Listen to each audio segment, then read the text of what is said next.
Oh yes, look at that. Slicing through oak end grain like butter. And if you for one moment think that I'm going to share with you how I sharpen to this level, then you have got another thing. Oh no, not the milling machine! Not Sally! Sally! No, not on the concrete floor!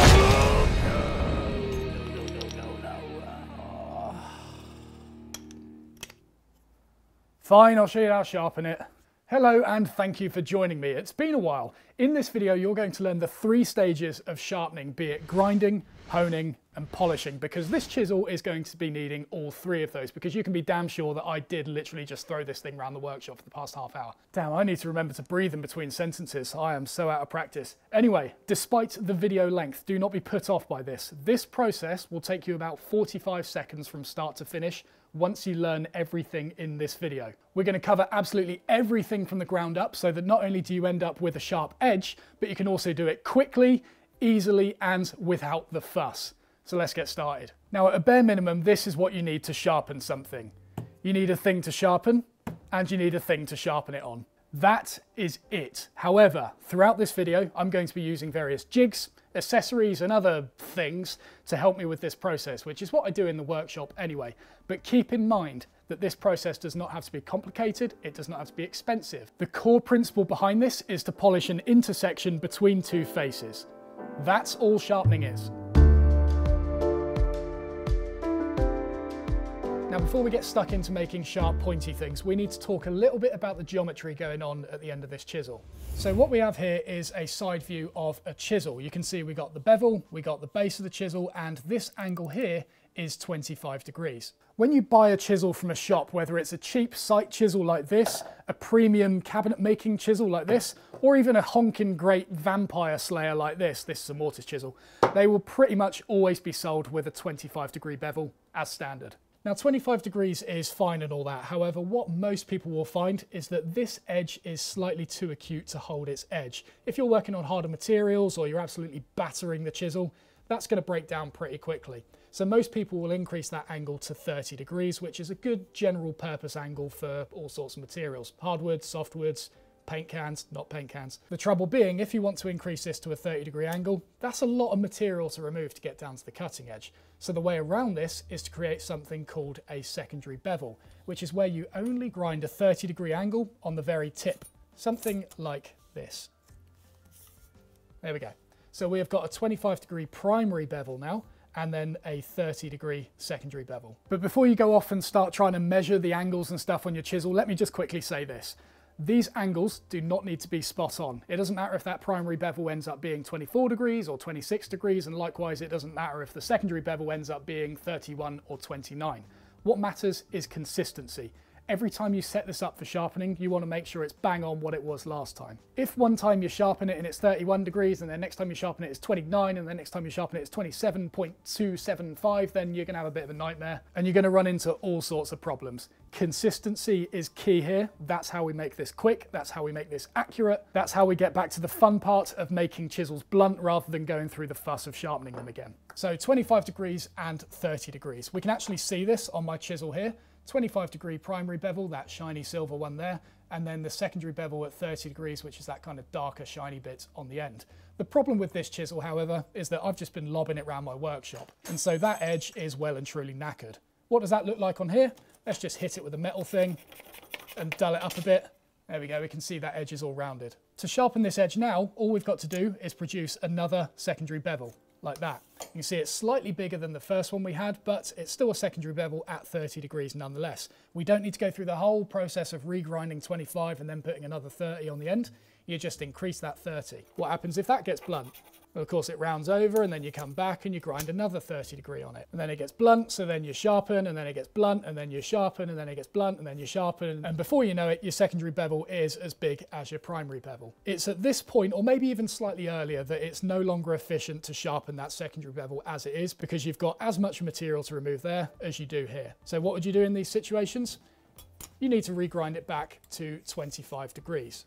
All that material gets hogged away, and then start again with a little secondary bevel on the end like that. Now don't be put off by the amount of material I just cut away from that demonstration. This is a very aggressive way of showing you what's happening in this sharpening process as the material's worn away and then grind it back. In actual fact, you'll be able to get a lot of sharpening sessions in that 30-degree secondary bevel before needing to regrind. And even when you do regrind it, that material that you ground away, you weren't using it for anything anyway. It's the cutting edge we're interested in. This stuff up here, it's just rubbish. So we've just covered chisel geometry in a nutshell. 25-degree primary bevel, 30-degree secondary bevel, but keep in mind, these are guidelines. There might be opportunities where you can get away with a 25-degree bevel as standard if you're working on softer materials like softwoods, or you might find that you actually need to increase that 30-degree angle to 35 degrees if you're asking a lot of the chisel in cases like mortising, for example, where you're absolutely whacking it.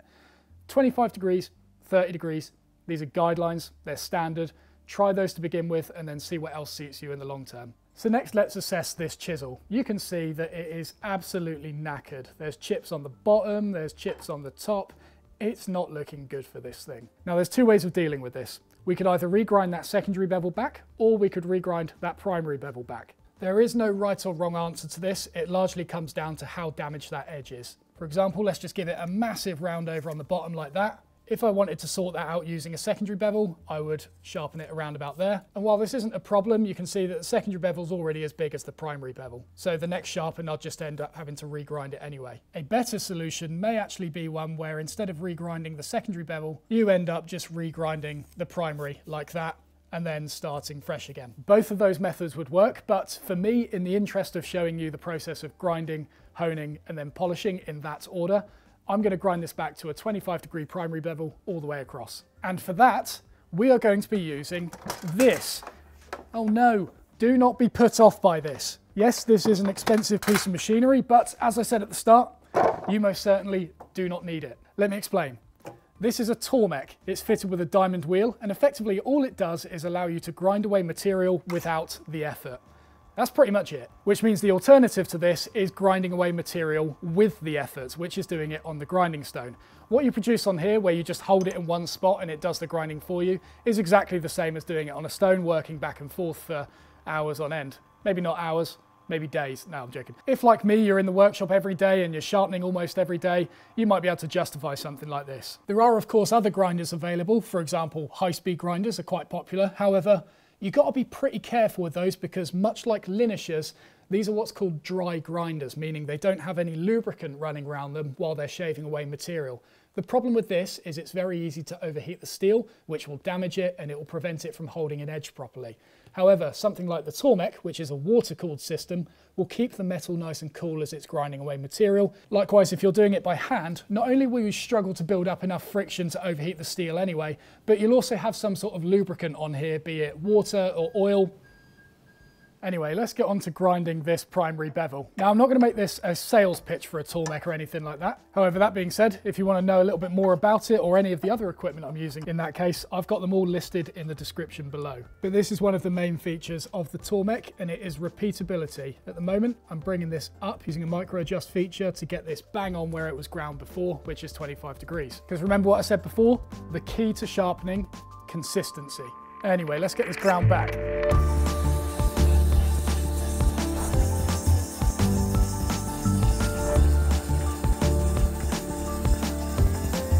Now, in grinding primary bevels when using powered equipment, you've got to be very careful not to take off more material than you need to, otherwise it is just a complete waste. You can see here that I have got rid of the secondary bevel. We're down to a primary bevel all the way along now.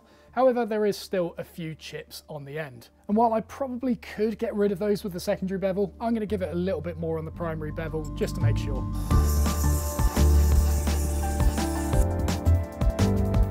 All right, and after a little bit of work, we are down to a fresh primary bevel all the way along with no chips on the end. If you can see remnants of something on the tip there, that's actually a burr that has formed from grinding away material here. You can actually hear it. Very small bit of metal that's folded over, and so we'll remove that in later stages. Now, for those of you that need to do that regrinding process by hand, stick with me. I've just got to explain something else real quick. What I've now got is a chisel that is in exactly the same state as one I would purchase from a store. That is a chisel with a 25-degree bevel on it. Now, I've already described what we do after this with producing a secondary bevel at 30 degrees. However, There's something you want to do before that if you've purchased this chisel fresh, and there's also something you want to do periodically anyway to ensure that the chisel's in a good state to be sharpened. So let's do that now. This process is called lapping, and it's the process of flattening the back of the blade to ensure that the scratches you're putting into it are reaching the very tip. Because if the back of the chisel is curved up like this, and when you're flattening the back it's not actually reaching the tip, then you're not actually sharpening it, you're just making the back nice and pretty. And so if you want the back of the chisel to be perfectly flat, you want to make sure that the stone is also perfectly flat as well. So for this, I'm going to be using a Waterstone, which for argument's sake is pretty much the same as an Oilstone. An Oilstone you put oil on, Waterstone you put water on, would you believe? They do have slightly different properties, but for argument's sake, those are two natural stones that you could use. The third type of stone is a diamond stone. The advantage to this is that it doesn't dip over time, much like Waterstones and the invisible oil stone I've got here do. And if you get a good brand, it still cuts pretty quickly as well. But for me, Waterstones is what I prefer. You just need a good way of keeping them flat. Now this diamond stone here isn't actually used for grinding away chisels, it's actually used for flattening Waterstones, and so all I do is flatten it back and forth like that, and then we've got a nice flat surface to flatten this chisel on. When lowering the chisel onto this stone, be very careful not to hit it down nose first, then lower it like this, because you will damage the tip. Make sure to lower it on like that, and then push on like this. Even better, I was once taught to hang off the edge like that, and then bring it on like this. So we're going to work that back and forth, making sure to use all the stone. In fact, you can actually teach yourself to do a figure of 8 pattern, which is the most efficient way of removing metal on the back of the chisel. And then we'll take a look at what we've got. And so taking a look at the back of this, it's looking pretty good. We can see the scratches going off this way towards the camera, and they are going right to the tip of the chisel. This is what you want, scratches going right to the end with no grey or faded area. You just want a consistent shine all the way across the back, with one exception. So I've just polished the back of one of my carpentry chisels, and we can see something weird going on here. There is a polished area on the end here, and then there's like a, well, nothing. Nothing's happened here. This is exactly the same as it was out the shop. What's happened here is the manufacturers have intentionally ground a hollow in this area. So when it comes to flattening the back, all the pressure is put on the cutting tip, which is exactly where you want it. This is a good thing. What you don't want is the opposite of this, where there's actually a bump in the middle here, which as you're flattening the back, the chisel is rocking on and it's not actually stable on the stone. By having a point here and a point back here to contact with the stone, this stays nice and stable. You polish the very tip without polishing and wasting unnecessary time and material trying to get down to this. And although the hollow on this is so subtle you can't even feel it, that's not always the case. In some Japanese chisels, there is actually a very feelable, that's not a word, a visible, and you can feel it. There is a dip in the middle of the chisel that kind of is spoon-shaped, and that's there for the exact same reason as this. It's so that when you're flattening the back, all the pressure is on that very tip, and you're not having to faff around flattening unnecessary material. And so to summarize this, a concave dip or a hollow in the bottom of the chisel is very useful. A flat grind is also very useful. A convex curve, however, you're going to have problems with that. And if you've just bought a chisel and you found there is a convex lump on it somewhere, send it back. It shouldn't be sold like that. That's a manufacturing fault. That's not your fault. It's not your responsibility to deal with that. That's the manufacturer's. So we've lapped the back of the chisel on the coarse side of this Waterstone, which is 1000 grit. I'm actually going to do it on the 6000 grit as well. It's often worth lapping your chisel up to the finest grit you've got, so that later on in the sharpening process, as you'll see, it just becomes far easier. So let's just give this a quick flatten. Bit of water. And again, start doing figure of 8s or whatever you can manage on this.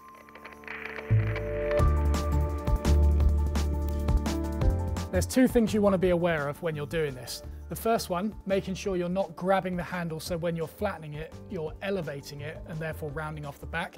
Try and keep all your pressure on top like that. Maybe lightly hold the side of the handle so that you can move it back and forward, but certainly don't go grabbing it like that, because it's very easy to lift up and round the back of the chisel.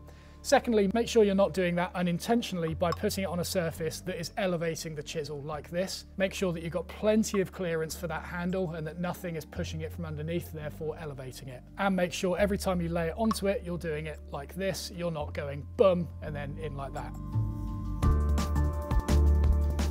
And there we go, that's what it looks like after lapping it on the finer grit. Interestingly, you can see there is actually a very subtle hollow in this. I imagine that's because the grit in the coarser stone was still able to reach up and scratch into this area, whereas the much smaller grit in the finer stone wasn't able to quite reach this area.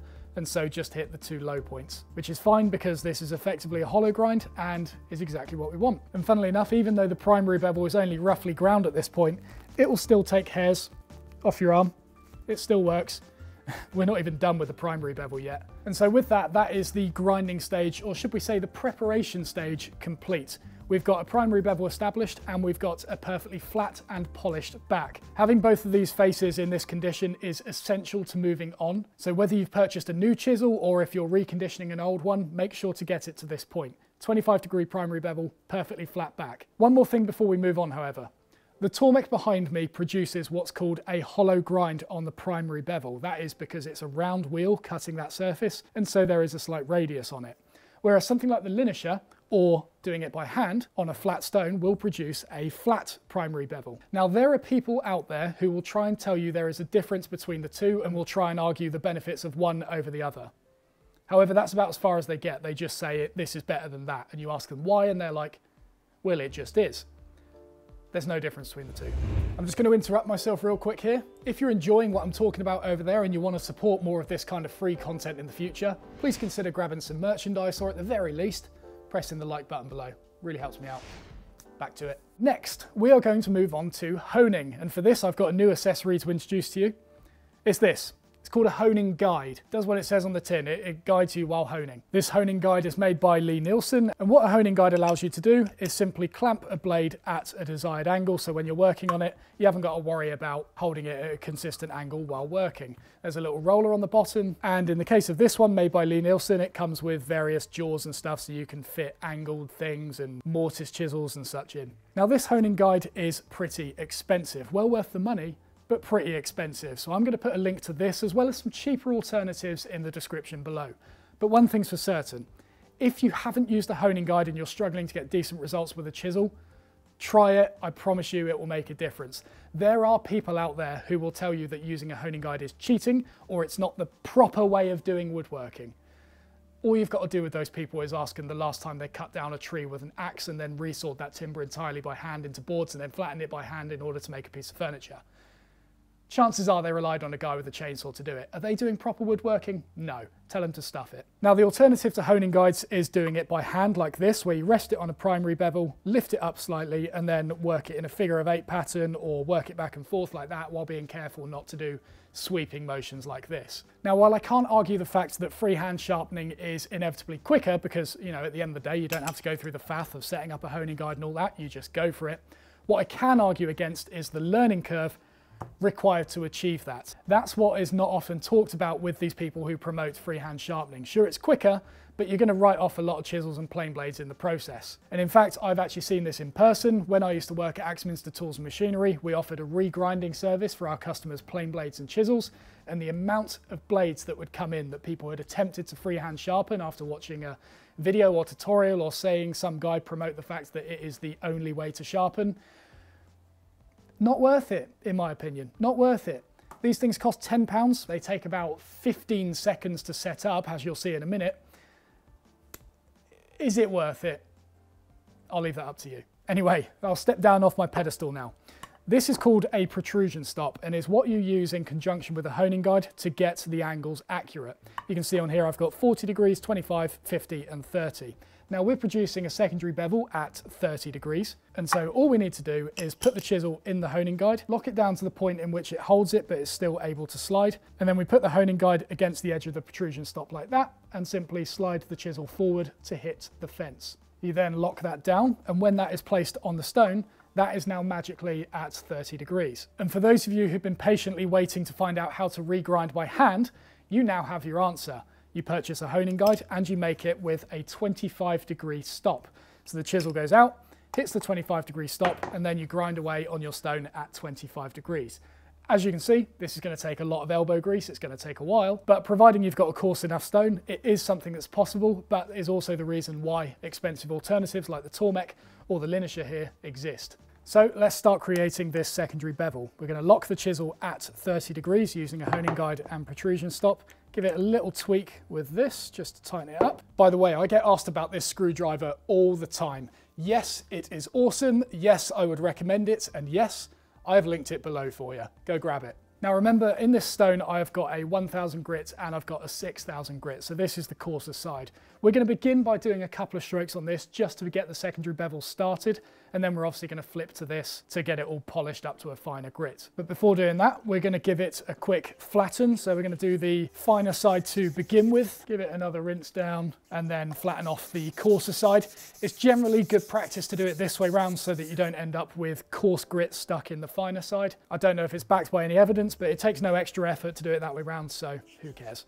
Okay, so let's start producing this secondary bevel. When you do this, make sure to drop it on the wheel first and then the blade. Don't go blade and then wheel for obvious reasons. Drop it on the wheel, even pressure either side, and just drag back. Make sure to use all the stone. 3 strokes should be all we need on this.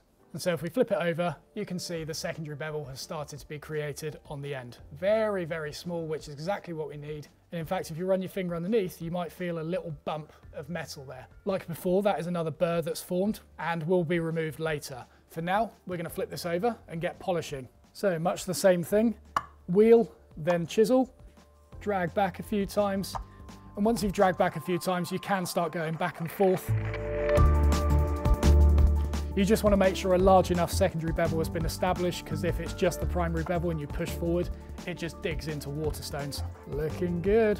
Essentially all we're doing here is trying to remove the scratch marks from the 1000 grit stone using this 6000 grit. And I would say we are pretty much there. Now what I will say, being able to decipher between the 1000 grit and the 6000 grit scratches takes a little bit of practice. But you can definitely see the stark difference between the primary bevel, which is about 240 grit, from the secondary bevel, which is now 6000 grit. The primary bevel's got a dull grey diffused shine to it, whereas the secondary bevel, almost black mirror-like shine on it. Now if you have a stone that goes higher than 6000 grit, by all means jump up to that, but for me I'm going to stop at 6000. We're going to take the chisel out because we need to flatten this burr off the back. And because we've already gone through the process of flattening the back in the previous step, this shouldn't take very long at all. So again, same practice as before, start the chisel off the edge of the stone, drag it back on like that, back and forth a few times, maybe a few figure of eights, and then that should be all we need. Now, as it is, this is already insanely sharp. We can just go into the edge of a piece of paper like that and separate off the edge. It's pretty good, but we can take this a step further. So next we're going to move on to stropping using this rather questionable looking device. This is nothing more than leather mounted to a hard piece of material and is traditionally used to get rid of the remnants of a burr left over from the sharpening process. However, in this instance, we're not only going to use it for that, but we're also going to be putting a paste on it, which I've misplaced here. We're going to be putting a very fine paste on it that acts as a polishing compound for the metal. So I'll put links to this strop as well as other alternatives in the description. Firstly, you want to put a little bit of oil on it. This is 3-in-1, but you could use camellia oil or jojoba oil, you know, something like that. It can basically help lubricate the surface slightly. And then we put a few dabs of the polishing paste over it, rub that in, and then very carefully begin polishing the bevel of the chisel. So we're going to do both the bevel and the flat of the chisel, but we've got to be really careful with polishing the flat because there is a slight bit of give on leather. And so if we flatten the back on it, there's a chance of rounding it. So we've got to make sure we do this with very light pressure. So with the bevel, lift it up until you see the shadow on the end disappear, and then you know you're on the right angle. And then just drag it back. Do that a couple of times. And then with the flat, very light pressure on this, barely pushing down at all. We'll just do one stroke on that. And then I tend to flip between the two. So a couple of strokes on the bevel, round to the flat again, very lightly. And that should be it. And that is now going to be a whole nother level compared to what it was off the stone. What I love about strops is it tends to even out your good and bad days with sharpening. Like sometimes I'll have an off day sharpening on stones and it won't turn out as good as it did the day before. Whereas if I use a strop, it just kind of equalizes that out and I get a consistent result every time. Oh, just effortless. Lovely. Now we've covered a lot in this video, from chisel geometry to the equipment that you can use to the actual techniques involved in sharpening itself. But there is one question that remains unanswered. how quick can you actually do it? So what I'm going to do now is I'm going to give you a live demonstration on how long it actually takes you to go through this process, assuming that this chisel needed a little bit of a touch up. If it needed a complete regrind, it's obviously going to take slightly longer, but 90% of the time you're just giving this a quick touch up on the secondary bevel and then you're back to work. So we'll get the stone out of the water and we'll get going with it. So flattening the fine side, flattening the coarse side, and then getting the old honing guide, wherever I put that, there it is, over here. That goes in, lock it down, slides up to the 30-degree stop, in like that. And we get the locky thing, give it a little tweak. And because we've already got a secondary bevel that only needs a little bit of sharpening, we can jump straight to the 6000 grit. Things like that, check it, looks pretty good. Take it out, like that, flattening the back. Remember, we're not fully flattening it because it is already pretty flat, we're just getting rid of the burr. And then we go onto the strop. Very careful, light pressure on the flat, going back to the bevel, and just alternating between them. Give it a wipe down, and that is going to be a razor sharp chisel.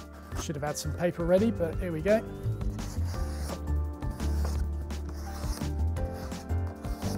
And so it's all very well testing it on paper and all that, but how does it slice through oak end grain? Let's try it. Look at that. Beautiful. Absolutely. Oh no!